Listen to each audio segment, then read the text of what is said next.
ஏசாயா தீர்க்கதரிசியின் புஸ்தகத்திலே 10ஆம் அதிகாரத்தை எடுத்து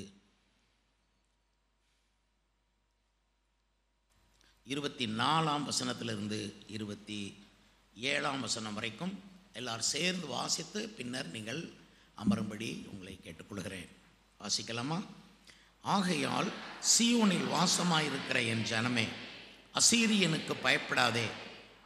அவன் உன்னை கோலால் அடித்து எகிப்துகரைப் போல தன் தண்டாயுதத்தை உன்மேல் ஓங்குவான். ஆனாலும் இன்னும் கொஞ்ச காலத்துக்குள்ளே என் உக்கிரமும் அவர்களை சங்கரிக்கப் போகிறதினால் என் கோபமும் தீர்ந்து போம் என்று சேனைகளின் கர்த்தராகிய ஆண்டவர் சொல்லுகிறார். ஓரேப் கன்மலை அண்டையிலே மீதியான இடத்தில் வெட்டுண்டது போல சேனைகளின் கர்த்தர் அவன் மேல் ஒரு சவுக்கை எழும்பி வர பண்ணி எகிப்திலே தனது கோலை கடலின் மேல் ஓங்கினது போல அதை அவன் மேல் ஓங்குவார். அந்நாளில் உன் தோளி நின்று அவன் சுமையும் உன் கழுத்து நின்று அவன் நுகமும் நீக்கப்படும். அபிஷேகத்தின் நுகம் முறிந்து போம். இந்த கடைசி வரியை அபிஷேகத்தினால் நுகங்கள் முறிக்கப்படும் என்று வாசிக்கலாம். அபிஷேகத்தினால் நுகங்கள் முறிக்கப்படும். உட்காருங்க.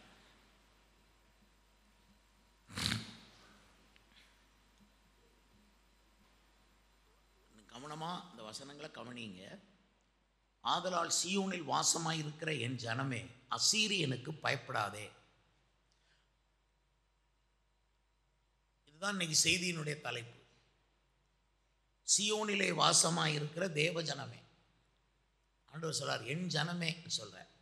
சீயோனிலே என்றால் தேவ சபையிலே நான் கொடுக்கிற செய்தி தேவ சபை மக்களுக்கு, ரட்சிக்கப்பட்டவர்களுக்கு, பரிசுத்தாய் பெற்றவர்களுக்கு, என்னுடைய உபதேச எல்லைக்குள் இருக்கிறவர்களுக்கு நான் உபதேசங்களையும் சத்தியங்களையும் நான் பேசுகிறேன். கர்த்தருக்கு ஸ்தோத்திரம். என்னால் உங்களுக்கு வரக்கூடிய ஆபத்துகளை நாங்கள் செய்தியை கொடுத்து அந்த ஆபத்துகள் வராமல் இருப்பதற்கு எதுவாக தடை செய்து நாங்கள் கர்த்தருடைய வார்த்தையை அறிவிக்க வேண்டும். என்றால் நீங்கள் எங்களுக்கு அருமையானவர்கள், நீங்கள் எங்களுக்கு மகிழ்ச்சியின் கிரீடமானவர்கள். நீங்கள் நன்றாக இருந்தால் நாங்கள் நிறைய நல்ல ஊழியங்களை செய்ய முடியும். நீங்கள் சுகமாக இருந்தால், நல்ல வெற்றிகரமாய் வாழ்வீர்களானால் நீங்களே சாட்சிகளாக இருப்பீர்கள். இந்த சபை வளர்ச்சிக்கு பிரயோஜனமாக இருப்பீர்கள். உங்கள் கால்கள் எதிலையும் சிக்கக்கூடாது. அதனால தான் நாங்கள் செய்தி கொடுக்கும்போது வேதத்தில் தோண்டி ஆராய்ந்து உங்களுக்கு கொடுக்குறோம். சீயோனில் வாசமாக இருக்கிற என் ஜனமே, அசீரியனுக்கு பயப்படாதே என்று சொல்லி கர்த்தர் சொல்லுகிறார். இப்போ அசீரியன் என்றால் அசீரிய சாம்ராஜ்யம், அது ஒரு ஜனக்கூட்டம். கர்த்தருடைய பிள்ளைகள் இஸ்ரவேல் ஜனங்கள் அவர்களுடைய வாழ்க்கையில சம்பந்தப்பட்ட முக்கியமான ஜனக்கூட்டங்கள் குறித்து வேதம் முழுவதிலும் நாம் வாசிக்கிறோம். அந்த ஜனக்கூட்டங்கள் தேவஜனங்களை எதிர்த்து யுத்தம் பண்ணினார்கள். அப்பொழுது தேவஜனத்தை மீட்டு கொள்வதற்காக தேவஜனங்களின் சார்பில் கர்த்தர் ஒரு தலைவனை ஏற்படுத்துவார். இதுதான் தொன்று தொட்டு நடந்த விஷயங்கள். வேதாகமம் முழுவதிலும் நீங்கள் அதை பார்க்க முடியும். முதலாவது எகிப்து எழும்பி அடிமைத்தனப்படுத்தினது தேவஜனங்களை, கொடுமைப்படுத்தியது. அவர்கள் தேவஜனங்கள் பெருகாதபடி அவர்களுக்கு தடைகள் வந்தது. அவருடைய ஆண் பிள்ளைகள் கொல்லப்பட்டது. இதெல்லாம் தேவஜனங்களுக்கு எகிப்து மூலமாக வந்தது. அந்த நேரத்தில் அவர்களை மீட்டெடுக்க மோசேயை கர்த்தர் எழுப்பினார். அதை தொடர்ந்து அவர்கள் வனாந்தரத்திலே பயணமாய் போகும் பொழுது அமலேக்கியர்கள் என்ற ஒரு பெரும் கூட்டம் எழும்பினது. இந்த அமலேக்கியர்கள் இஸ்ரவேல் ஜனங்களோடு கூட யுத்தம் பண்ணினார்கள். அப்பொழுது மோசே ஒரு மலையின் மேல் ஏறி போய் தன் கைகளை இப்படி நீட்டி கொண்டிருந்தான். அவன் கைகளை அப்படி நீட்டும் பொழுது, கைகளை உயர்த்தி வைத்திருக்கும் பொழுது இஸ்ரவேலர்கள் ஜெயித்து விடுவார்கள். ஆனால் கைகளை ரொம்ப நேரம் வைக்க முடியாதபடி கை தளர்ந்து மோசே கைகளை கீழே போடும்போது அமலேக்கியர்கள் ஜெயிப்பார்கள். இந்த காரியம் அடிக்கடி நடந்தது. மோசே கையை உயர்த்தும் பொழுது இஸ்ரவேலர்கள் ஜெயிப்பார்கள். மோசேயின் கை தளரும் பொழுது அமலேக்கியர்கள் ஜெயிப்பார்கள். இது ஒரு பெரிய யுத்தம். இந்த அமலேக்கியர்களை குறித்து கர்த்தர் நிறைய சொன்னார். அவங்க நித்திய கால தண்டனையை அமலேக்கியர்கள் மேல் கர்த்தர் அறிவித்தார். கர்த்தருக்கு ஸ்தோத்திரம். அதை குறித்து நான் இன்று உங்களோடு பேசப் போகவில்லை. மூன்றாவது வந்த பெரிய எதிர்ப்பான ஜனக்கூட்டம் மீதியானியர்கள். வேதாகம சரித்திரத்தில் நீங்கள் நியாயாதிபதிகள் புஸ்தகத்துக்கு வருகிறீர்கள். அங்கே ஒரு கூட்டம் மக்கள் மீதியானியர்கள் எழும்பி இஸ்ரவேலர் ஜனங்களுக்கு விரோதமாய் வந்தபோது கிதியோனை கர்த்தர் அங்கே எழுப்பினார். இந்த மீதியானியர்கள் செய்தது என்ன? விளைச்சலை கெடுத்தார்கள். வார்கோதுமை அது விளைச்சல் நல்லா வரும்போது கெடுத்து விடுவார்கள். அதே போல் இந்த மீதியானியர்கள் யோசேப்பை 20 வெள்ளிக்காசுக்கு வாங்கி அடிமையாய் கொண்டு போகிறார்கள். அவர்கள் நாடோடிகளாய் தெரிகிறவர்கள். இந்த மாதிரி ஒரு கூட்டம் மீதியானியர்கள் இஸ்ரவேல் ஜனங்களை பாவம் செய்ய தூண்டினவர்கள். இஸ்ரவேலர்களை சபிக்கிறதற்கு பிழையாம் நியமிக்கப்பட்டான். அப்பொழுது அவன் சபிக்க பார்த்தான், சபிக்க முடியவில்லை. ஏன்னா ஆசீர்வதிக்கப்பட்ட ஜனங்களை யாரும் சபிக்கவே முடியாது, தீர்க்கதரிசி கூட சபிக்க முடியாது. அதனால் இந்த பிழையாம் பணம் வாங்கிவிட்டு பாலாக் என்ற ராஜாவிடத்தில் பணத்தை வாங்கி மதிப்புக்காக அவன் குறுக்கு வழி ஒன்றை சொல்லிக் கொடுத்தான். இஸ்ரவேலர்களை பாவம் செய்ய தூண்டுங்கள், அப்பொழுதுதான் அவங்க மேலே நான் சாபம் போட முடியும். அப்போ இஸ்ரவேல் ஜனங்களை பாவம் செய்ய தூண்டுவதற்காக மீதியானிய ஸ்திரீகளை உள்ளே கொண்டு வந்தார்கள். அவர்கள் பரிசுத்தவான்களை கரைப்படுத்துவதற்கு உள்ளே அனுப்பப்பட்டவர்கள். நான் பேசுகிற இந்த எகிப்தின் ஆவியோ அமலேக்கின் ஆவியோ மீதியானியரின் ஆவியோ இனி நான் பேசப்போகிற விஷயங்களெல்லாம் ஒரு காலத்தில் இருந்தது என்பது மட்டுமல்ல, இப்பொழுதும் அதனுடைய தீவிரம் இருக்கிறது. கடைசி காலமாக இருக்கிறபடினாலே இந்த ஆவிகள் அத்தனையும் எழும்பி மனுஷர்களை அழிக்கவும் தன் பக்கம் இழுக்கவும் கரைப்படுத்தவும் செய்யும். இதனால தான் கர்த்தருடைய ஆவியானவர் சொன்னார், சீயோனிலே குடியிருக்கிற என் ஜனமே, நீ அசீரியனுக்கு பயப்படாது.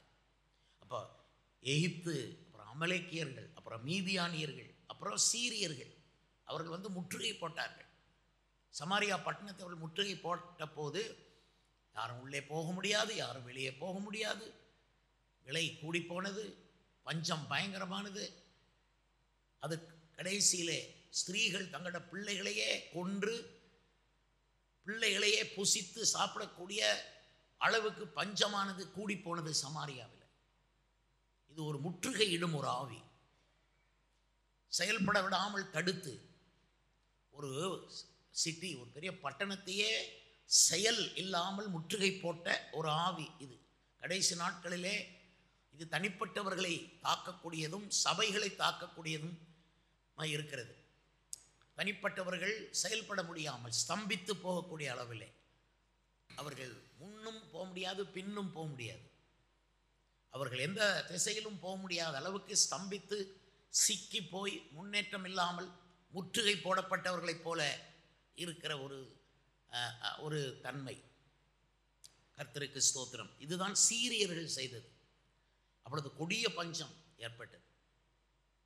அதே போல ஜபத்தில் வேத சத்தியங்களில் பஞ்சங்கள் வரக்கூடும். கர்த்தருக்கு ஸ்தோத்திரம் உண்டாவதாக. சீரியர்களுக்கு அப்புறம் அசீரியர்கள் வந்தார்கள். அவர்களைத்தான் நாம் இன்றைக்கு அதிகமாய் யோசித்து தியானிக்க வேண்டும். அந்த அசீரியர்கள் இன்றைக்கு எப்படி செயல்படுகிறார்கள் என்பதை நாம் அதிகமாக யோசிக்க வேண்டும். இந்த அசீரியர்களுக்கு பின்பு பாபிலோனியர்கள் வந்தார்கள். அப்போது இந்த பாபிலோனியர்கள் செய்த கொடுமை என்ன? எப்படி அவர்கள் எருசலேம் தேவாலயத்தை இடித்து தள்ளினார்கள், சுட்டெரித்தார்கள்? எப்படி பரிசுத்தவான்களை, நல்லவர்களை, திறமசாலிகள் எல்லாம் பாபிலோனுக்கு அடிமையாகி இழுத்து கொண்டு போய் 70 வருடம் அங்கே போட்டார்கள்? இந்த மாதிரி விஷயங்கள். அப்புறம் தானியேல், சாதராக், மேஷாக், ஆபேத்நேகோ எல்லாம் அந்த காலங்களிலே அந்த சவாலை சந்தித்தவர்கள். ஒவ்வொரு இன போராட்டங்கள் வரும் பொழுதும் அந்த சவாலை சந்திக்கிறதற்கு மோசே, அப்புறம் கிதியோன், இப்படி ஆட்களை கர்த்தர் எழுப்புவது உண்டு. நமக்கு சீரியருடைய காலத்தில் கர்த்தர் ரொம்ப விசேஷமாக எழுப்பினது எலிசா போன்ற தீர்க்கதரிசிகள். ஒரு பெரிய பரிசுத்தவான்களின் கூட்டத்தை அவ்வப்போது கர்த்தர் எழுப்புவது உண்டு. இப்போ இந்த காலத்தில் இந்த அசீரியருடைய ஆவியும் பாபிலோனுடைய ஆவியும் மிகவும் கொடுமையாக இருக்க போகிறது. இந்த பாபிலோனியருடைய ஆவியை குறித்து நான் அவ்வப்போது எச்சரித்து வருகிறேன், பேசி வருகிறேன், இது என்னெல்லாம் செய்யும் என்று. அதே மாதிரி இந்த அசீரிய ஆவி, இன்றைக்கு நான் பேச போகிறது அசீரிய ஆவி என்ன மாதிரி செயல்படும் என்பது. இப்போது நீங்கள் எரேமியா 50ஆம் அதிகாரம் 17ஆம் வசனத்தை வாசிக்கும்போது, இஸ்ரவேல் தெறிப்பட்டு போன ஆடு, சிங்கங்கள் அதை துரத்தின. முதலில் அசீரியா ராஜா அதை பட்சித்தான். கடைசியில் பாபிலோன் ராஜாவாகிய இந்த நேபுகாத்நேச்சார் அதன் எலும்புகளை முறித்தான். அப்போ இஸ்ரவேல் தெறிப்பட்டு போன ஆடு, 2 சிங்கங்கள் துரத்தின. ஒன்று பாபிலோன், ஒன்று அசீரியா. அதனால தான் நான் இதை சொல்கிறேன். இது ரொம்ப சீரியஸான ஒரு பொல்லாத கூட்டம். இது ஒரு ஆவி. யாரை இது தாக்குகிறதுனா, தெறிப்பட்டு போன ஆடுனா என்ன அர்த்தம்? அடங்காத ஆடு. மந்தையில் இல்லாமல் அடிக்கடி எங்கேயா போயிடும். மேய்ப்பனுக்கே தெரியாது, அவனுக்கு மேய்ப்பனுக்கு அடங்காது, மேய்ப்பனுடைய உபதேச எல்லைக்குள் இருக்காது. அப்படி விசுவாசிகள் இருக்கிறாங்க. என் இஷ்டம், நான் போவேன் ஞாயிற்றுக்கிழமை ஆராதனை, don't disturb me, don't enter in to my life. என் life, this is my life, I want to live it. I no need any pastors or any corrections. I don't need all those things. I know how to live. எனக்கு ஜெபம் தேவை ஒன்றும் இல்லை, எனக்கு வாழ தெரியும். ஜெபம் பண்ணாப்புல எல்லாம் சரியாயிருமா? இப்படி தங்களுக்குள் குழப்பம் அடைகிறவர்கள். செப்பனியா 1:12 இருக்குது, வண்டல் போல குழம்பி இருக்கிறவர்களையும் கர்த்தர் நன்மை செய்வதும் இல்லை தீமை செய்வதும் இல்லை என்று தன் இருதயத்தில் சொல்லிக் கொள்கிறவர்களையும் நான் தண்டிப்பேன் என்று சொல்கிறார். அப்போது நிறைய பேர் அப்படி இருக்கிறாங்க. கர்த்தர் நன்மை செய்ய மாட்டார், தீமை செய்ய மாட்டார், நம்ம குடும்பங்களுக்காக இந்த இது போவோம், இந்த கிழங்க ஒரு கோயில் கொடைக்கு போவாங்க, மற்றவங்க அங்கே ஒரு விழாவுக்கு போவாங்க, நம்ம சர்ச்சுக்கு போவோம் என்று சொல்லக்கூடியவங்களும் இருக்கிறாங்க. நீங்கள் அப்படி இருக்க மாட்டீங்க, நான் நம்புகிறேன். கைக்குள்ளான ஆடாக இருக்கணும், தெறிப்பட்டு போன ஆடாக இருக்கக்கூடாது, இஷ்டத்துக்கு வாழ்கிற ஆடாக இருக்கக்கூடாது. 2 சிங்கம் துரத்தும். பாவம், அந்த சிங்க கையில் அகப்பட்டு இவங்கெல்லாம் கஷ்டப்பட்ட பிறகுதான் கண்டுபிடிப்பாங்க. அதுக்கு முந்தி சொன்ன கண்டே பிடிக்க முடியாது. ஏன்னா அவங்களுக்கு தெரியாது, கண்டுபிடிக்க முடியாது, அண்டர்ஸ்டாண்ட் பண்ண முடியாது. அதனால் கர்த்தருடைய கைக்குள்ளான ஆடுகளாக இருக்கணும். நாம் அவருடைய கைக்குள்ளான ஆடுகள். பரிசுத்தாவியானுடைய கட்டுப்பாட்டுக்குள் கட்டுக்கோப்பாய் வாழுகிற விசுவாச கூட்டம். அப்போஸ்தல உபதேசத்திலே கட்டுப்பாடாய் கண்ட்ரோல் பண்ணப்பட்டு தேவனுடைய வார்த்தையின்படி நடத்தப்படுகிற ஒரு மந்தையிலே நான் இருக்கிறேன். நான் தெறிப்பட்டு போன ஆடா இருக்கக்கூடாது. இஸ்ரவேல் தெறிப்பட்டு போன ஆடு. அவங்க ஆசாரியனையும் மதிக்கலை, தீர்க்கதரிசியும் மதிக்கலை, தேவாலயத்தையும் அவங்க மதிக்கலை, பலிகளையும் அவங்க மதிக்கலை. கர்த்தர் வருத்தப்பட்டார். சிங்கங்கள் அவர்களை துரத்தினது. ஒன்று பாபிலோனியா, இன்னொன்று அசீரியா. அதில் முதலாவது வந்தது அசீரியா. அது ஒரு சிங்கம். சோதனைக்காரனை பற்றி பவுல் சொல்லும்போது, அவன் சிங்கத்தை போல, கெர்ச்சிக்கிற சிங்கத்தை போல என்று அவன் சொன்னான். அப்போ இந்த அசீரிய ஆவி என்ன என்பதை நாம் இப்பொழுது கூடுதலாக அறிய வேண்டும். கர்த்தருக்கு ஸ்தோத்திரம். இவங்க ஐபிராத் நதி கரையிலே வாழ்ந்த ஒரு ஜனக்கூட்டம். யூப்ரட்டிஸ் நதி கரையிலே வாழ்ந்த ஜனக்கூட்டம். இந்த பட்டணங்கள் எல்லாம் ஸ்தாபித்தது நிம்ரோத் என்கிற பராக்கிரமசாலி. ஆதியாகமத்தில் வாசித்தீங்கன்னா அவன் தான் பாபேல் கோபுரத்தை கட்டுவதற்கு அவன் முயற்சி எடுத்து அந்த எண்ணத்தை கொண்டு வந்தவன் இந்த நிம்ரோத். இவன் தான் அப்படியானா பாருங்கள், கர்த்தருக்கு விரோதமான ஒன்றை செய்கிறதுக்கான மூளையாக செயல்பட்ட ஒரு இடம்தான் இந்த அசீரியா. நினிவே பற்றி உங்களுக்கு எல்லாருக்கும் தெரியும். யோனா அங்கே போனார். இந்த நினிவே தான் அந்த அசீரியாவின் தலைநகராக இருந்தது. இந்த நினிவேயை பற்றி எப்படி போட்டிருக்குதுன்னா, அது அது ஒரு தண்ணீர் தடாகம் போல இருந்தது என்பதாகத்தான் எழுதப்பட்டிருக்கிறது நாகூம் தீர்க்க தரிசன புஸ்தகத்தில். ஏன் என்றால், நாகூம் என்கிற தீர்க்கதரிசி தான் இந்த அசீரியாவுக்கு விரோதமாக தீர்க்க தரிசனம் சொன்னான். அசீரியாவுக்கு விரோதமாகவும் நினிவேக்கு விரோதமாகவும் அவன் தீர்க்க தரிசனம் சொன்னவன். அவனுடைய பேரை மறக்காதீங்க. பைபிளில் இருக்கிற தீர்க்கதரிசிகளின் புஸ்தகத்தில் ஒரு புஸ்தகம் நாகூம் என்கிற தீர்க்க தரிசன புஸ்தகம். அவன் யாருக்காக தீர்க்க தரிசனம் சொன்னான், யார் மேல் நியாய தீர்ப்பை சொன்னான் என்றால் அசீரியர்கள் மேலே. நான் சொல்லுகிற இந்த கடைசி காலத்து பொல்லாத ஆவியின் மேலே தீர்க்க தரிசனம் சொல்லி அதை அடக்கக்கூடிய நாகூமின் அபிஷேகம் பெற்றவர்கள் எழும்ப வேண்டும். கர்த்தருக்கு ஸ்தோத்திரம். திகிலாத் பிலேசர், இன்னும் சல்மனாசார், சனகரிப்பு, சார்கோன் போன்றவர்கள், இவர்கள் தான் அந்த அசீரியா ராஜ்யத்தில் மிக முக்கியமான ராஜாக்களாக இருந்தார்கள். இதில் ஏன் உங்களுக்கு நாங்கள் தெரிவிக்கிறோம்னு சொன்னால், நீங்கள் பைபிளை வாசிக்கும் போது இந்த ஆட்களை பற்றியெல்லாம் வரும். இவங்க எப்படி தேவ ஜனங்களை கொடுமைப்படுத்தினாங்க, இவங்களை எப்படி தேவ ஜனங்கள் ஜெயித்தாங்க. ஸோ இதெல்லாம் நமக்காக எழுதப்பட்டிருக்குது. பைபிளில் நமக்கு தேவையில்லாத எதுவுமே தேவன் எழுதவில்லை.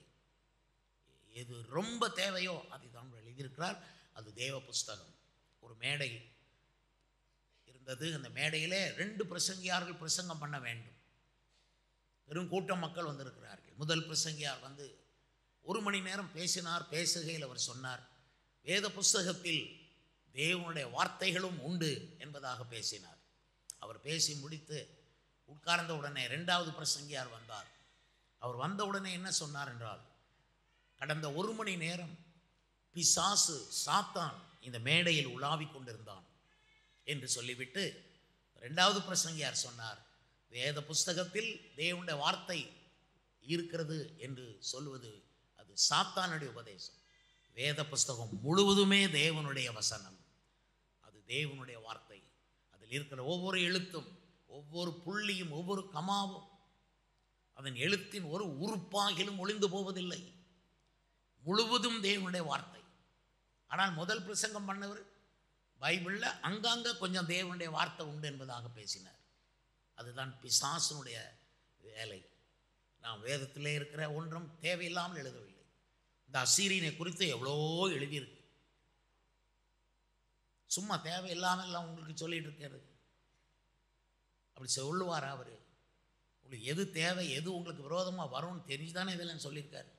அதனால தான் இதை நாங்கள் எடுத்து உங்களுக்கு பிரசங்கம் பண்ணுறோம். நிறைய பிரசங்கிமார்கள் இந்த அளவுக்கு தோண்ட மாட்டாங்க. பைபிளை தோண்டி ஆராய்ச்சி பிரசங்கம் பண்ண மாட்டாங்க. That's the problem. இந்த அசீரியர்கள் வணங்கி வந்த தெய்வத்துக்கு அசூர் என்று பெயர். இவர்களை பற்றி ஏசாயா 10:15 எப்படி இருக்குன்னா, இந்த அசீரியர்கள் கோடாரி போல, வாள் போல, தடியை போல, கோடாரி, வாள், தடி, இவெல்லாம் ஆயுதங்களைப் போல. கர்த்தருடைய பிள்ளைகள் கர்த்தருக்கு பயந்த ஒரு வழிகளில் நடக்காமல் தெரிப்பட்டு போன ஆடாக இருந்தால் அந்த அசீரியா பின்னால் வரும். அதன் அர்த்தம் கோடாரி பின்னால் வரும்னு அர்த்தம். அதன் அர்த்தம் வாள் பின்னால் வரும்னு அர்த்தம். அதன் அர்த்தம் தடி பின்னால் வரும் என்று அர்த்தம். கோடாரியை பற்றி வேதம் என்ன சொல்லுகிறது? இதோ ஒவ்வொரு மரத்தின் வேர் அருகே கோடாரி வைக்கப்பட்டிருக்கிறது. நல்ல கனி கொடாத மரமெல்லாம் வெட்டுண்டு அக்கினியிலே போடப்படும். அப்போ கோடாரி அங்கங்கே வச்சிருக்கிறார். தெய்வ பயத்தோடும் நடுக்கத்தோடும் கர்த்தரை நாம் சேவிக்க வேண்டும். நாம் அசதியாக இல்லாமல் ஜாக்கிரதையாக இருக்க வேண்டும். ஆவியிலே அனலாக இருக்க வேண்டும். உபத்திரவங்கள் வரும்பொழுது பொறுமையாக இருக்க வேண்டும். கர்த்தருக்கு ஸ்தோத்திரம் உண்டாவதாக. முறுமுறுக்கலாகாது, குறை பேசலாகாது. கர்த்தரை குறித்த ஒரு சலிப்புத்தன்மை வரக்கூடாது. அவைகளெல்லாம் நமக்கு ஆபத்தானவைகள். கோடாரி மரங்களின் வேரரை. ஒவ்வொரு விசுவாசி ரட்சிக்கப்படும் போதே அங்கே ஒரு கோடாரி தயார். நீ கர்த்தருடைய பிரியமா நல்ல கனி கொடுத்தால் நல்லது, இல்லை என்றால் கோடாரி, வாள், தடி. 23ஆம் சங்கீதத்தில் உம்முடைய கோலும் உம்முடைய தடியும் என்னை தேற்றும். எப்படின்னா, அந்த தண்டனை வந்தால் தான் நமக்கு ஆறுதல் வரும். ஏன்னா விரட்டுறது அசீரியாவும் பாபிலோனாவும் 2 சிங்கங்கள் விளையாட்டதும் காப்பாற்றணும். ஆனால் நீ தெரிப்பட்டு போன ஆடு, நீ கட்டாயம் கர்த்தருடைய கைக்குள்ள மேய்ப்பனுடைய கைக்குள்ள உள்ள ஆடாக இருக்கணும். சுய இஷ்டத்துக்கு விடப்பட்ட பிள்ளை தன் தாய்க்கு அவமானத்தை கொண்டு வரும். புறம்பை கையாளாதவன் மகனை பாய்க்கிறான். தகப்பன் சிட்சியாத புத்திரன் உண்டோ? அப்போ சிட்சித்து போதித்து கர்த்தருடைய வசனத்தை கொண்டு போதிக்கிற மனுஷன் பாக்கியவான் என்று வேதம் சொல்லுகிறது. அப்போ வேதத்தில் இந்த பைபிளில் இருக்கிற ஆசீர்வாதங்களை ஆண்டவர் நமக்கு எடுத்த உடனே தெரியாது. இப்படி இப்படி இருக்கும், அவங்களுக்கு பொதிஞ்சு வச்சிருப்பார். இந்த அசீரியா ஆவி, பாபிலோனிய ஆவி எல்லாம் மேலே இருக்கும். இப்போ இதை ஜெயிச்ச உடனே உங்களுக்குன்னு வச்சிருப்பார் ஆசீர்வாதம், அதை எடுத்துக்கலாம். அதனால தான் இவைகளெல்லாம் நீங்கள் அறிய வேண்டும். இஸ்ரவேலை துரத்திய 2 சிங்கங்களில் ஒன்று இந்த அசீரியா. இந்த அசீரியானா என்ன ஆவி, அது என்ன மாதிரி பாதிப்பு ஏற்படுத்தும்னு சொல்கிறேன். இப்போ இதை தான் நீங்கள் கவனமாக கவனிக்க வேண்டியது. என்ன மாதிரி இந்த பாதிப்பு சபைகளுக்குள்ளே வரலாம் அல்லது விசுவாசிகளுக்குள்ளே வரலாம்னா, நாகும் 2:1 போட்டிருக்கு, இதோ சிதறடிக்கிறவன் உன் கண்ணுக்கு முன்னாக வருகிறான், உன் அரணை காத்துக்கொள் காத்துக்கொள் காத்துக்கொள். சிதறடிக்கிறவன், அதாவது அசீரியாவுடைய ஆவி என்றால் அது சிதறடிக்கும் ஆவி. எல்லாம் நிமிர்ந்து கவனிங்க, சிதறடிக்கும் ஆவி. முதலாவது மெமரி, கான்சன்ட்ரேஷன். நமக்கு நல்ல கான்சன்ட்ரேஷன் வேணும். குறிப்பிட்ட வயதுல நல்ல கான்சன்ட்ரேஷன் இருக்கும். இப்போ இந்த சின்ன பிள்ளைங்கள்லாம் வசனத்தை தாராளமாக சொல்லுது. குறிப்பிட்ட வயசுக்கு அப்புறம் உங்கள் கான்சன்ட்ரேஷன்லாம் குறையும். அது இயற்கை. ஆனால் படிக்கிற கல்லூரியில் படிக்கும்போதே அல்லது ஸ்கூலில் படிக்கும்போதே எனக்கு படிக்க முடியலை, எனக்கு எதுவுமே நிற்க மாட்டேங்குதுன்னா உங்களுடைய கான்சன்ட்ரேஷன் சிதறி போ. அதே மாதிரி சிலர் சொல்லுவாங்க, என்னால் ஒழுங்காக பிரசங்கத்தை கவனிக்க முடியல, கேட்க முடியல அப்படின்னா அசல் அசீரியன் உங்களை பிடிச்சு வச்சிருக்கான். ஏன்னா சிதறடிக்கிறவன் அவன். சிதறடிக்கிறவன் உன் கண்ணுக்கு முன்னால் வருவான். அவன் உன்னுடைய சிந்தனையை சிதறடிக்கிறது மட்டுமல்ல, நீ நல்லா ஆசைப்பட்டு சில விஷயம் சேர்த்து வச்சாலும் அதை சிதறடிப்பான். பணங்களை சிதறடிப்பான், சொத்துக்களை சிதறடிப்பான். எல்லாம் கொஞ்சம் கொஞ்சமாக அவ்வளவு போயிடும். சேர்த்து வச்சதெல்லாம் சிதறடிக்கப்படும். உங்களுடைய ஃப்ரெண்ட்ஸ் சிதறடிக்கப்படுவாங்க. உங்களுடைய குழந்தைகள் உங்களுடைய வீட்டில் ஒரு இடத்துல இருக்க மாட்டான். பையன் அங்கே, பொண்ணு அங்கே, அது அங்கே, இது இங்கே, குடும்பமே சிதறி போச்சு பாஸ்டர். ஒரு மனமே இருக்காது. ஒரு இடம் அங்கங்கே போய் வேலை செஞ்சு சம்பாத்தியம் பண்ணுறது வேற, அது தவறு இல்லை. ஆனால் ஒரு இடத்துல ஒரு தாய்க்கு கீழே ஒரு தந்தைக்கு கீழே அவங்க இல்லாமல் சுய இஷ்டத்தின்படி சிதறி போனாங்க. நல்லவன் ஒருவனாகவும் இல்லை, எல்லாரும் ஆடுகளைப் போல சிதறி போனார். அப்போ இந்த அசீரியனுடைய ஆவி என்ன பண்ணோம்னா உங்களுடைய வீட்டுக்குள்ளே இருக்கிறதெல்லாம் சிதறடிக்கும். கொஞ்சம் நஞ்சம் இருக்கிற பக்தியெல்லாம் சிதறடிக்கும். அதற்கு உள்ளே கொண்டு போய் உலகத்தை கொண்டு வரும், சினிமாவை கொண்டு வரும், உலகத்தில் இருக்கிற பிரச்சனைகளை உள்ளே கொண்டு வரும், கலப்பட வாழ்க்கை. இதெல்லாம் அசீரியனுடைய தாக்குதல். இரண்டாவதாக வெறுமையாக்குகிறவர்கள். இந்த அசீரியர்கள் என்றால் வெறுமையாக்குகிறவர்கள். நாகும் 2:2 வெறுமையாக்குகிறவன் புறப்படுவான். எம்டி பண்ணுறவன், உங்கள் மனசை எம்டி பண்ணிடுவான். மனசில் நிம்மதியே இருக்காது. மனசு ஒரு வெறுமையாக இருக்கும். நிறைய தடவை நீங்கள் செக் பண்ணி பாருங்கள், எம்டியாக இருக்குது பாஸ்டர், ஒன்றும் இல்லை, ஒரு சந்தோஷம் இல்லை, ஒரு ஆறுதல் இல்லை, ஒரு வேகம் இல்லை, சுறுசுறுப்பு இல்லை, எல்லாம் எம்டியாக இருக்குது. Empty vessel. உங்கள் பேங்க் பேலன்ஸ் எல்லாம் எம்டி பண்ணிடுவோம். உங்களுக்கு பைசாவே இல்லாமல் எம்டி பண்ணக்கூடியது. கர்த்தருக்கு ஸ்தோத்திரம். சிலருக்கு ஜப குறிப்பே இல்லையா, வந்தவுடனே தூங்கிடுவாங்க ஜபம் பண்ணுற நேரம். ஏன்னா எம்டி வெசல். பைபிளை வாசித்தாலும் நிற்காது, உடனே கொண்டு போயிடும். ஆகாயத்து பறவைகள் அதை கொண்டு போயிடும். ஆண்டவர் இயேசு சொன்ன உவமையில் சில விதைகள் வழியருகே விதைக்கப்பட்டது. ஆகாயத்து பறவைகள் அதை பிரசங்கம் கேட்டு நான் அதில் போகும்போது மறந்துடும். வெறுமையாக்குகிறவன் உன்னை வெறுமையாக்கி, உன் பிள்ளைகளை வெறுமையாக்கி, ஒரு குடும்ப மதிப்பு மரியாதையே எல்லாம் அழித்து வெறுமையாக்குகிறவன். இந்த ஆவி துரத்தப்பட வேண்டும். நீங்கள் நான் பேசும்போதே நீங்கள் விழிப்பாக இருந்து நீங்கள் ஜெயிக்கணும். இதிலிருந்து நீங்கள் துரத்தாமல் இன்னொரு ஆள் வந்து துரத்தணும்னு நினச்சிக்கிட்டு இருக்காங்க. இதை அவரவர் துரத்த வேண்டியது. இப்போ இந்த விஷயத்தை உங்களுக்கு ஏன் சொல்கிறோம்? நானே ஒரு ஓரமாக உட்காந்து ஜெபம் பண்ணி அதை துரத்திட்டு போயிடலாம். அப்படி இல்லை. அவன் வாழ்க்கையில் அவனவன் துரத்தணும். கர்த்தர் உங்களுக்கு அபிஷேகத்தை கொடுக்குறார், பலனை கொடுக்குறார். உங்களுக்கே நீங்கள் ஜெபம் பண்ணி நீங்கள் இந்த மாதிரி ஆவிகளை ஜெயிக்க முடியும். பிசாசுக்கு எதிர்த்து நில்லுங்கள், அப்பொழுது அவன் உங்களை விட்டு ஓடி போவான். ஆனால் பிசாசு எந்த கோணத்தில் வர்றான், எந்த ரூபத்தில் வர்றான், எந்த டைப்பாக வர்றான் அப்படிங்கிறது தெரியாதனால தான் உங்களால் விரட்ட முடியாது. அந்த டைப்பை தான் நான் இங்கே காட்டிக்கிட்டு இருக்கிறேன். சிதறடிக்கிறவனாக வருவான், வெறுமையாக்குகிறவனாக அவன் வருகிறான்.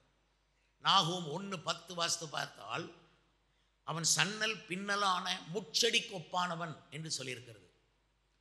ஒரு முறை எல்லாரும் சொல்லுங்கள் அதை, அப்படின்னா நீங்கள் கவனமாக இருக்கிறீங்களாங்கிறதுக்கு சாட்சியாக இருக்கும்.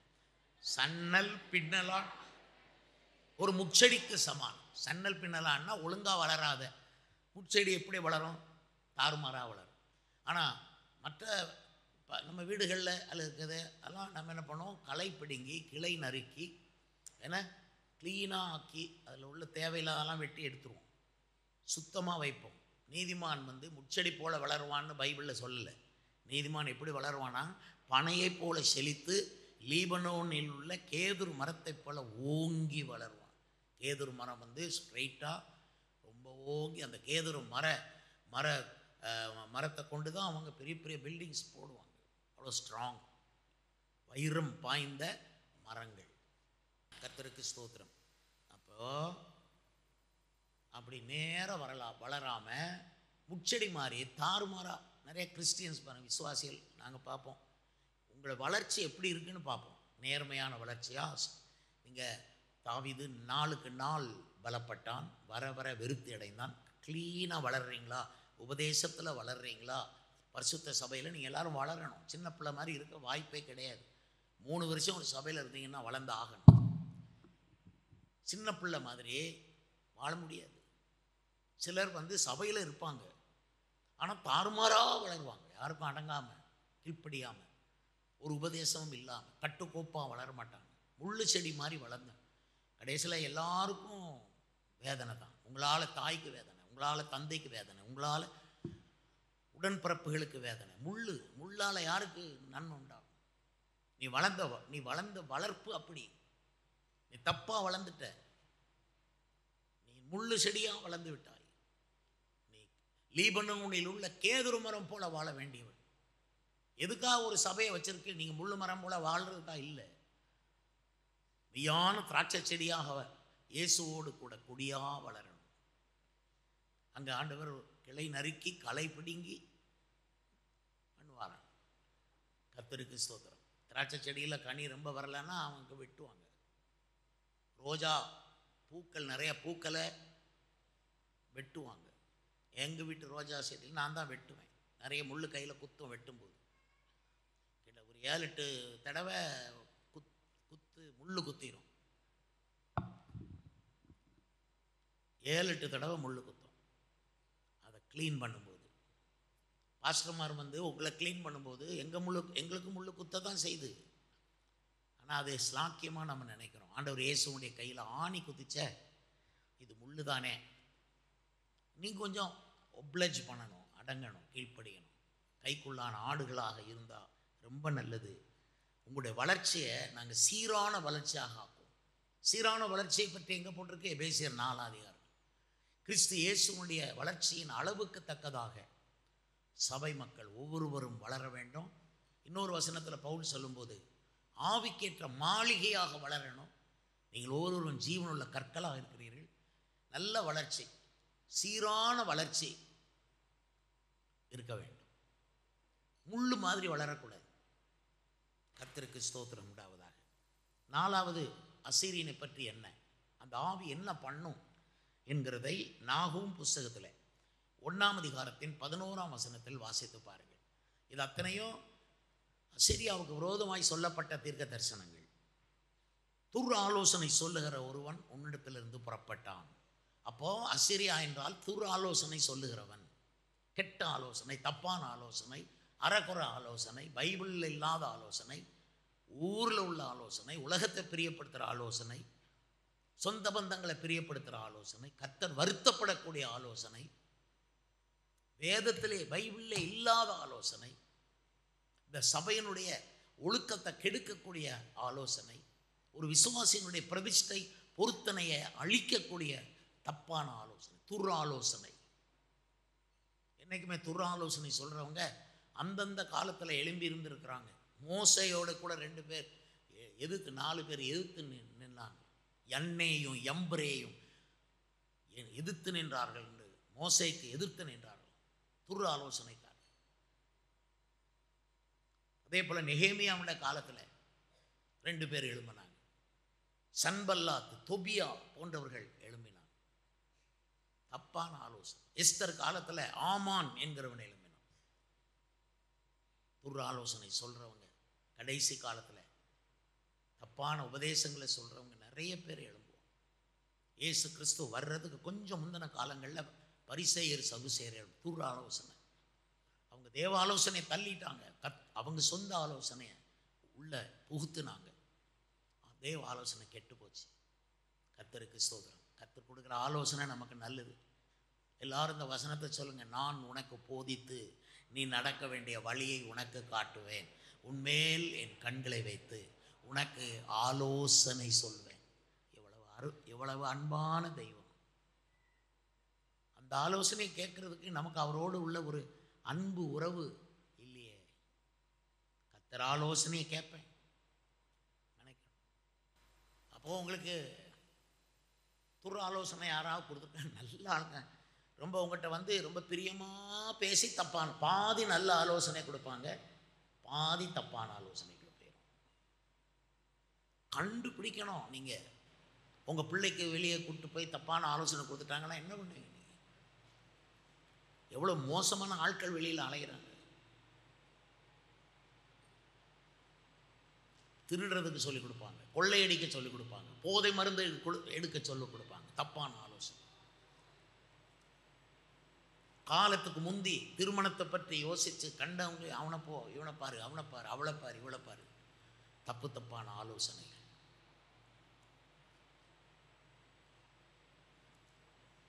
தேவனுடைய ஆலோசனைன்னு இருக்கு. அந்த தேவனுடைய ஆலோசனை கேட்கணும். அவங்க இப்படி சொல்கிறாங்க, அவங்க அப்படி சொல்கிறாங்க. Okay, what God says, Bible என்ன சொல்லுது, what the Bible says, let me go to the pastor. இது சம்பந்தமாக தேவ ஆலோசனை என்ன சொல்லுங்கள் கேட்டால் அந்த நேரத்தில் ஆவியானவர் எங்களுக்கு உதவி செய்து உங்களுக்கு ஆலோசனை சொல்ல வைப்பார். இதிலேயே நாங்கள் பழகி இருக்கிறோம். பரிசுத்தவான்களுக்கு ஆலோசனை சொல்கிறது தான் எனக்கு பழக்கம். எனக்கு உலக பழக்கமெல்லாம் கிடையாது. பரிசுத்தவான்கள் எப்படி இன்னும் பரிசுத்தமாக இருக்கணும், நீதி செய்கிறவர்கள் இன்னும் எப்படி நீதி செய்யணும், இயேசுவோட வருகைக்காக ஆயத்தப்படுவது எப்படி, இதுக்கு நான் நல்ல ஆலோசனை சொல்ல முடியும். நல்ல கட்டுக்கோப்பான குடும்பம், கௌரவமான வாழ்க்கை, நல்ல மங்களமான திருமண வாழ்க்கை, பெருக்கமான பொருளாதார வாழ்க்கை, என்ன உடல் சுகம் நிறைந்த பரிபூர்ண ஜீவன் உள்ள வாழ்க்கை, இதுக்கு நாங்கள் ஆலோசனை சொல்கிறதுக்கு நாங்கள் இருக்கிறோம். கர்த்தருக்கு ஸ்தோத்திரம். அதனால் ஆலோசனை கேட்கணும். ஆலோசனை கேட்காதவங்க பிடிச்ச ஆலோசனை செட்டப் பண்ணவங்க ஒரு காலத்தில் ஐயோ போதவருடைய ஆலோசனையை நாங்கள் ஏற்றுக்கொள்ளவில்லையே, நாங்கள் இப்போ கொஞ்சம் குறைய சபைக்கும் சங்கத்துக்கும் கஷ்டத்துக்கும் உள்ளானவர்களாய் மாறிட்டோமே சொல்லி அழுது புலம்புவாய். இது நீதிமொழிகளில் இருக்குது. நீ ஆலோசனை கேள் என்று வேதம் சொல்லுகிறது. அது இந்த அசீரியனுடைய ஆவி ஒவ்வொரு ஆளுக்குள்ளே கலவரத்தை ஏற்படுத்தி துர் ஆலோசனை உங்களுக்குள்ள கொண்டாந்து கொடுத்து நீங்கள் நல்லா முன்னேறி வரும்போது தப்பான ஆலோசனை உடையில் கர்த்தருக்கு ஸ்தோத்திரம். 5வது இவங்க என்ன பண்ணுறாங்க அப்படின்னா, நாகூம் புஸ்தகத்தில் 3ஆம் அதிகாரத்தில் 4ஆம் வசனத்தில் கட்டாயம் அதை வாசித்து பார்த்தா தான் நீங்களே அதை குறித்து தெளிவு அடைய முடியும். 3ஆம் அதிகாரத்தில் 4ஆம் வசனம், நாகூம் புஸ்தகம் 1082 பக்கத்தில், தன் வேசித்தனங்களினால் ஜாதிகளையும் தன் சூனியங்களினால் வம்சங்களையும் விற்கிற மகாசூனியக்காரியும் ரூபவதியுமாயிருக்கிற வேசியினுடைய திரளான வேசித்தனங்களை நிமித்தம் விட்டுருங்க, அதோட விட்டுருங்க. கர்த்தர் எவ்வளவு வெறுப்படைஞ்சா அப்படிலாம் பேசியிருப்பார். இப்போ இந்த அசீரியனுடைய ஆவி என்னன்னா, இந்த வேசித்தனத்தின் ஆவி தான் சொன்னேன். கஸ்பிங்கிற ஆளை தேவ ஜனங்களுக்குள்ள அனுப்பினதை குறித்து உங்களுக்கு சொன்னேன். இந்த மாதிரி ஒரு நேர்மையாக பரிசுத்தமாக வாழ முடியாத ஒரு உலகம். மக்களால் வாழ முடியல. ரொம்ப வீரம் பேசுவாங்க, வெளியே அரசியல் பேசுவாங்க, பெருசு பெருசாக நடிகர்கள்னு பெருசு பெருசாக வருவாங்க. இந்த ஆவியை ஜெயிக்க சொல்லுங்கள், குடிப்பழக்கத்தை ஜெயிக்க சொல்லுங்க, பகை கொலை வெறியை ஜெயிக்க சொல்லுங்க. ஜெயிக்க முடியாது. இயேசு ஒருவர் தான் இதை அத்தனையும் க்ளீன் பண்ணி சொல்லுங்க அந்த வசனத்தை. இயேசு கிறிஸ்துவின் ரத்தம் சகல பாவங்களை நீக்கி நம்மை சுத்தி. கையை உயர்த்தி சொல்லலாமா எல்லாரும்? இயேசு கிறிஸ்துவின் ரத்தம் சகல பாவங்களை நீக்கி நம்மை சுத்திகரிக்கிறது. அல்லேலூயா. அப்போ பார்த்தீங்கன்னா சகல தப்பான எண்ணங்கள், இம்மாரல், நம்முடைய மாரல் லைஃபுக்கு தகாத பேச்சு, மாரல் லைஃபுக்கு தகாத பார்வை, தகாத வாழ்க்கை. எவ்வளோ குடும்பங்கள் சீரழிந்து எத்தனையோ பேர் வேதனையில் வாழ்கிறாங்க. அதனால தான் புருஷன்மார் மனைவியை விட்டு பிரிந்து இருக்கக்கூடாது, தனியாக அவங்கள விடக்கூடாது. அதே போல் மனைவிமார்கள் புருஷனோட ஒட்டி வாழணும், ஒட்டி வாழணும், பிரிஞ்சு இருக்கவே கூடாது. தேவன் இணைத்ததை மனுஷன் எவனும் பிரிக்காதிருக்க கடவுள். வேலை பிரிச்சிடும் உங்களை. புருஷன் சவுதியில் வேலை, மனைவி இங்கே இருப்பான். இந்த மாதிரி வேலை பிரிக்குது. நீ ஜெபம் பண்ணணும். இந்த அசீரிய ஆவி இந்த கெட்ட வாழ்க்கையை எங்களுக்கு தந்துடக்கூடாது சொல்லி உண்மையாக ஜெபம் பண்ணிங்கன்னா உங்களுக்கு சவுதியில் வேலை கிடைக்கும், அல்லது துபாயில் வேலை கிடைக்கும், அல்லது அமெரிக்காவில் வேலை கிடைக்கும். 3 மாதத்தில் குடும்பத்தை அங்கே கொண்டு போயிடுவீங்க. இது ஆசீர்வாதம். அல்லேலூயா, அல்லேலூயா. இதெல்லாம் கர்த்தர் செய்யாமல் இது நடக்கிற காரியமே கிடையாது. கர்த்தர் தான் செய்யணும். அதனால் நாளைக்கு உங்கள் பிள்ளைகளுக்கு என்ன சம்பவிக்குமோ, உங்கள் பிள்ளைகள் ஒரு பெரிய இடத்துல வேலைக்கு போகணும். எங்கள் மனசுலேருந்து உங்களை நாங்கள் ஆசீர்வதிக்கிறது, நீங்கள் பெரிய இடத்துல வேலை இருக்கணும். ஆனால் பிரிஞ்சு இருக்கக்கூடாது, பிரிவினை கூடாது. தாய் தந்தையோட இணைஞ்சு இருக்கணும். உங்கள் கை இங்கே இருக்கணும். சொல்லப்போனால் ஒரு கால் வீட்டில் இருக்கணும், ஒரு கால் அமெரிக்காவில் இருக்கணும். அந்த மாதிரி குடும்பத்தை தூக்கி எரிஞ்சிட்டு நீங்கள் ஓன்னு சம்பாதிக்க போங்க. கடைசி நாளில் வச்சு கேள்வி கேட்பார்ல, அப்போ தெரியும். குடும்பத்தை விட்டு பிரியக்கூடாது. கர்த்தர் கொடுத்த குடும்பம். பூமியிலே உன் வாழ்நாள் நீடித்திருப்பதற்கு உன் தகப்பனையும் தாயையும் கனம் பண்ணுவாயாக. ஸோ இந்த அசீரியனுடைய ஆவி என்ன பண்ணுது பார்த்தீங்களா? அப்படி மோசமான லைஃப்பை உள்ள கொடுக்குது. அப்புறம்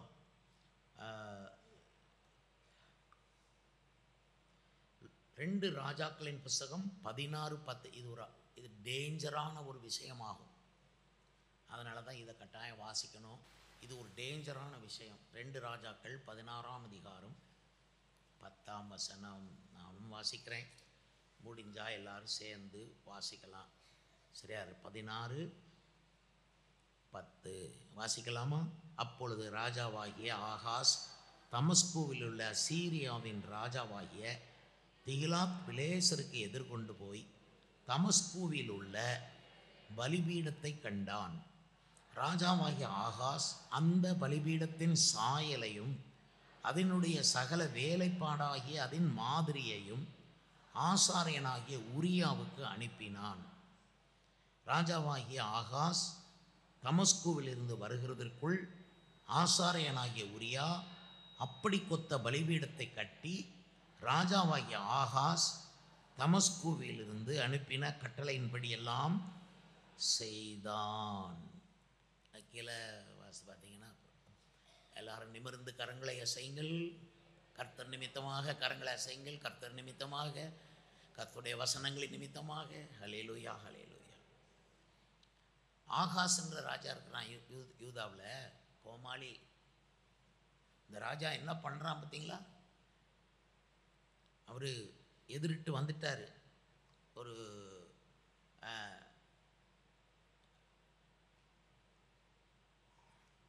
அசீரிய ராஜா உள்ள வர்றார். இவன் என்ன பண்ணுறான்னா, கூட போயிட்டு தமஸ்குங்கிற தமஸ்குன்னா சீரியரின் தலைநகரம் தமஸ்கு. அங்கே ஒரு பலிபீடத்தை பார்க்குறார். அது நமது கர்த்தருடைய பலிபீடம் கிடையாது, அது சீரியருடைய பலிபீடம். இந்த அசீரிய ராஜா என்ன டிமாண்ட் பண்ணுறான் பாருங்க, அந்த மாதிரி ஒரு பலிபீடத்தை எனக்கு நீ செய் சொல்லி ஆள் அனுப்பி தமஸ்குவில் இருக்கிற தப்பான வரைபடத்தை எடுத்து அது மாதிரியே ஒரு பிளான் பண்ணி அதை கொண்டு வந்து இஸ்ரவேல் தேசத்தில் கொண்டு அந்த தப்பான பலிபீடத்தை கட்டி யாரை பிரியப்படுத்த? அசீரிய ராஜாவை பிரியப்படுத்த பண்ணது யார்? ஆகாசுங்கிற ராஜா.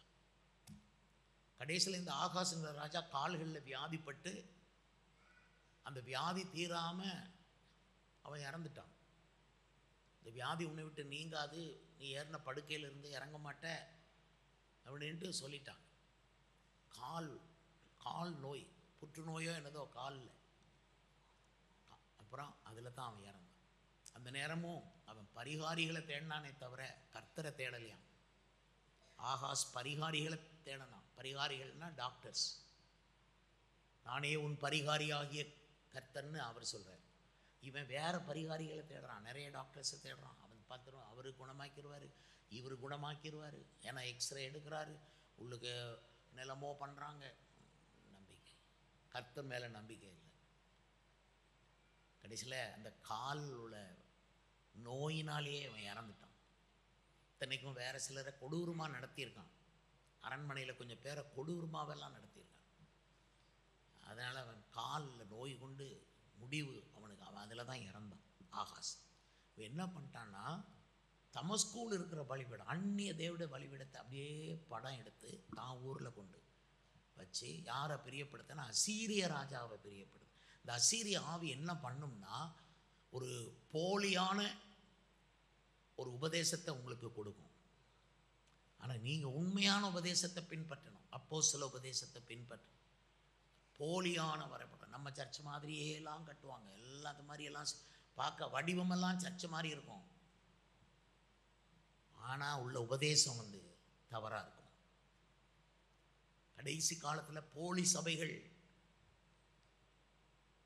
போலி உபதேசங்கள், போலி போதர்கள் வரும் கடைசி நாட்களில். அந்த மாதிரி ஸோ இந்த மாதிரி இல்லாமல் கர்த்தர் நம்ம எல்லாம் அந்த மாதிரி விஷயங்கள்லேருந்து நம்மளை விடுவிக்கணும், சரியான பாதையில் போகணும். சரி, உண்மையான பலிபீடம் எங்கேருந்து வருதுன்னா கல்வாரி சிலுவையிலேருந்து வருது. அவர் பட்ட பாடுகள்லேருந்து வருது. அதை வர்ணிக்கிறதுலேருந்து வருது. அதை குறித்து பாட்டு, அதை குறித்து அதிக நேரம், திருவிருந்தில் பங்கெடுக்கிறதுக்கு அதிக நேரத்தை செலவழிக்கிறது. இதுதான் ஒரிஜினல் ரூட்டு. கர்த்தருக்கு ஸ்தோத்திரம். அவசரமாக கம்யூனியனில் பங்கு பெற்று இப்படி கிளம்பி போகக்கூடாது. ஏன்னா ஒரு போலியான ஒரு மதம், போலியான ஒரு மார்க்கம் வருகிறது. 2 கொரிந்தியரின் புஸ்தகம் 11:4 வாசிக்கும்போது வேறே இயேசு, வேறே சுவிசேஷம், வேறே ஆவி, இந்த 3 அங்கே எழுதியிருக்கு. பவுல் அதை கண்டுபிடிச்சி எழுதினார். இந்த ஆவி மாதிரியே இருக்கும் வேற ஆவி. நம்ம சொல்கிற இயேசு மாதிரியே இருக்கும், அது வேற இயேசு. தப்பாக போயிடும். ஞானஸ்நானம்லாம் பேச மாட்டாங்க. ரட்சிப்புக்குள் ஆட்களை நடத்த மாட்டாங்க. ஆனால் கர்த்தர் ஆசீர்வதிப்பார் அப்படின்னே சொல்லுவாங்க. அது எப்படிப்பா? ரட்சிக்கப்படாமல் ஒருவன் எப்படி ஆசீர்வாதத்தை பெறுவான்? இயேசு கிறிஸ்து வந்த உடனே என்ன சொல்லியிருக்கணும்? அப்போ பூமியில் வந்த உடனே, அவர் ஊழியத்தை தொடங்கின உடனே இயேசு என்ன சொல்லியிருக்கணும்? கலிலேயா மக்களே, யூதேயா மக்களே, கர்த்தர் உங்களை ஆசீர்வதிப்பாராக, உங்களை ஆசீர்வதிக்கவே நான் வந்திருக்கிறேன். ஆபிரகாமின் நாமத்தில் உங்களை ஆசீர்வதிக்கிறேன். ஈசாக்கின் தேவனாகிய கர்த்தர் உங்களை இப்படிலாம் சொல்லியிருக்கணும். இயேசு என்ன சொன்னார்? வந்த உடனே பிரசங்கம் என்னன்னு சொல்லுங்க.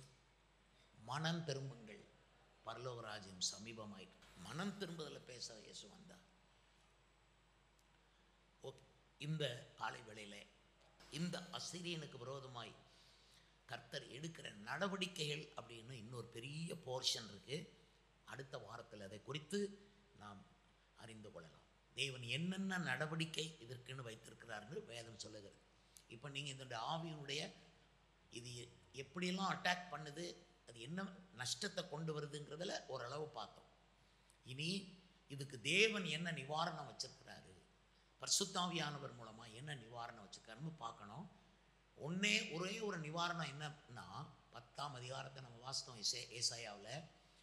அதில் 27ஆம் வசனத்தில் கடைசியில் பார்த்தீங்கன்னா,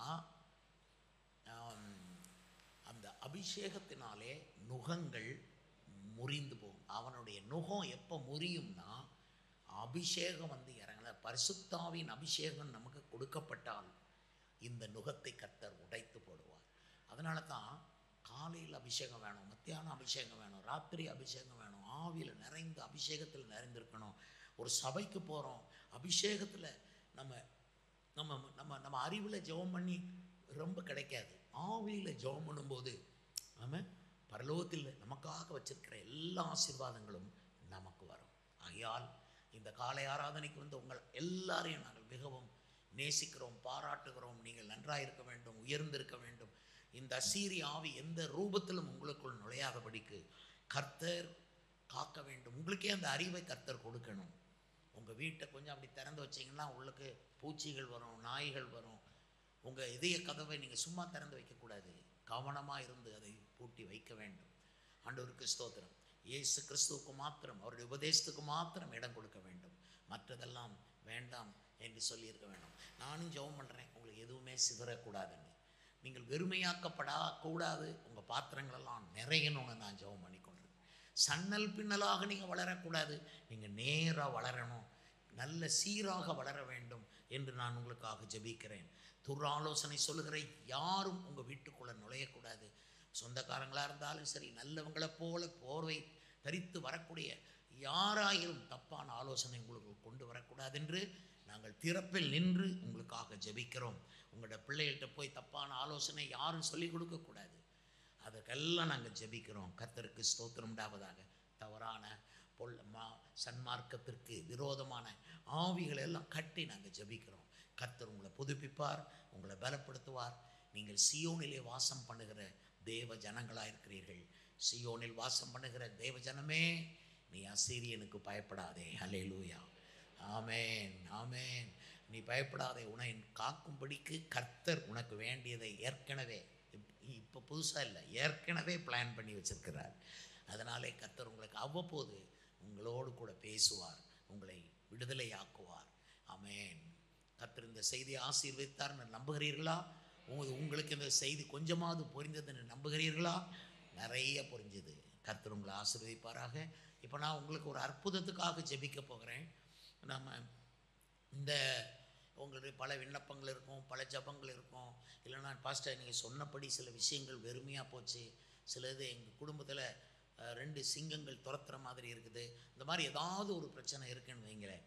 சில காரியங்கள் நிறைவேற வேண்டியதான காரியங்கள் இருக்கலாம். அந்த அற்புதமாக நடக்கணும்னு நான் ஜெபம் பண்ணுறேன். ஆனால் ஒன்று மட்டும் நிச்சயம், சில விஷயங்கள் 3 மாதம் ஆகும். நான் இன்றைக்கி ஜெபம் பண்ணாலும் அந்த ரிசல்ட்டை பார்க்குறதுக்கு நீங்கள் 3 மாதம் காத்திருக்க வேண்டியிருக்கும். ஆனால் சில விஷயங்கள் உங்களுக்கு அத்தியாவசியமான அவசரமான விஷயங்கள் உண்டு. இன்னையிலிருந்து 11ஆவது நாளுக்குள்ள, இந்த 11ஆவது நாளில் நீங்கள் அதை காண்பீர்கள். உங்கள் விசுவாசம் எவ்வளவோ அவ்வளவு சீக்கிரத்தில் காண்பீர்கள். நீங்கள் இல்லை பாஸ்டர் 11 நாள் வரைக்கும் முடியாது எனக்கு, நான் இப்போவே நம்புகிறேன் 24 மணி நேரத்தில் கர்த்தர் செய்ய முடியும். இயேசு இன்றைக்கும் உயிருள்ளவராய் வல்லமை உள்ளவராய் இருக்கிறார். இந்த வேதா போவதுக்குள்ளே பைபிளுக்குள்ளே நிறைய ஆசீர்வாத நதி ஓடுது. ஹல்லேலூயா. அது அவ்வளவு நம்ம பக்கம், அந்த நதியை நம்ம பக்கம் வரவிடாமல் எகிப்தின் ஆவியோ, மீதியானியரின் ஆவியோ, அமலேக்கியரின் ஆவியோ, அல்லது சீரியலின் ஆவியோ அல்லது அசீரியரின் ஆவியோ அல்லது பாபிலோனியன் ஆவியோ தடுத்துக்கிட்டே இருக்கோம். சில பிரசங்கிமார்கள் இந்த சில்லற ஆவிகளை மட்டும்தான் பேசிக்கிட்டு நிற்பாங்க, துரத்திக்கிட்டு இருப்பாங்க.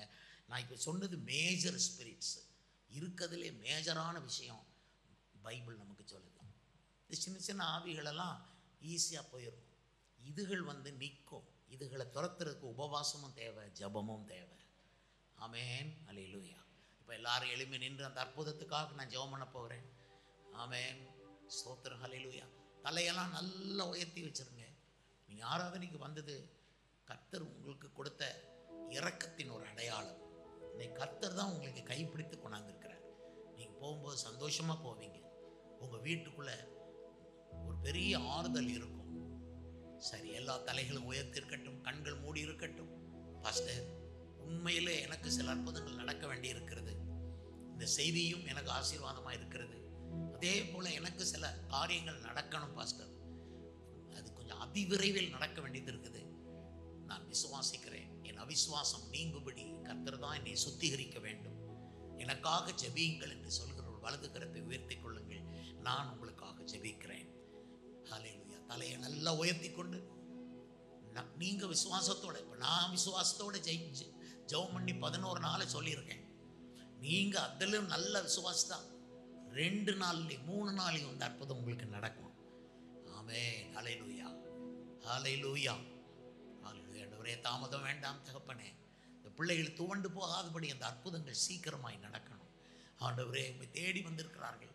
ஆண்டவரே, எவ்வளோ தூரத்தில் இருந்து தேடி வந்தார்கள். ஆண்டவரே, பல காரியங்கள் காலையிலுக்கு சாப்பிடாமல் வந்திருக்கிறார்கள். உபவாசத்தோடு வந்திருக்கிறார்களப்பா. நீ இரக்கம் செய்து இந்த பிள்ளைகளுக்கு நன்மை செய்யணும். ஆண்டவரே, இந்த அசீரியனை குறித்து நாங்கள் கேள்விப்பட்டோம். இந்த ஆவி இப்படியெல்லாம் தனி மனிதர்களுக்குள்ளே, குடும்பங்களுக்குள்ளே, சபைகளுக்குள்ளே அது அழிவை ஏற்படுத்துகிறது, சிதறலை ஏற்படுத்துகிறது என்கிறதை நாங்கள் வாசித்து அறிந்தோம். இவைகளில் ஒன்றும் இந்த பிள்ளைகளை தொடாதபடிக்கு இவர்களை சுற்றில் வேலி அடைத்து காத்துக்கொள்ள வேண்டும் என்று ஜெபிக்கிறோம். உம்முடைய பரிசுத்த இரத்தத்தினாலேயே ஒரு வேலி அடைத்து காக்க வேண்டும் என்று ஜெபிக்கிறோம். பொழுதும் ஒவ்வொருவரும் தனித்தனியே ஒரு அற்புதத்துக்காக கரங்களை உயர்த்தி இருக்கிறார்கள். பிரபு, தயாள பிரபு, இதை இவர்களுக்கு செய்து கொடுங்க ஆண்டவரே. இது கர்த்தரால் ஆயிற்று என்று இந்த பிள்ளைகள் அறிக்கையிடணும். இது வேற யாராலும் ஆகல, இது எந்த திறமையும் கிடையாது, இது கர்த்தரால் ஆயிற்று, இது எங்கள் கண்களுக்கு ஆச்சரியமாய் இருக்கிறது என்று இவர்கள் சொல்லும்படி அற்புதத்தை செய்வீராக, அற்புதம் செய்வீராக, கட்ட அவிழ்ப்பீராக, தடை நீக்குவீராக, தடை நீக்குவீராக. அந்த திரை கிழிந்து போகட்டும். மேல் தொடங்கி கீழ் வரை கிழிந்த அந்த திரை போல இந்த பிள்ளைகளுக்கு இருக்கிற அந்த திரைகள் கிழிந்து போகட்டும். வெற்றியின் செய்தியை பார்க்கட்டும், உயிர்த்தெழுதலின் செய்தியை பார்க்கட்டும், நன்மை குடும்பத்துக்கு வருவதை பார்க்கட்டும். மகா பரிசுத்தர் நீர் ஆண்டவரே, ஆசீர்வதியும். இயேசுவின் நாமத்தில் ஜெபிக்கிறோம் எங்கள் நல்ல பிதாவே, ஆமென்.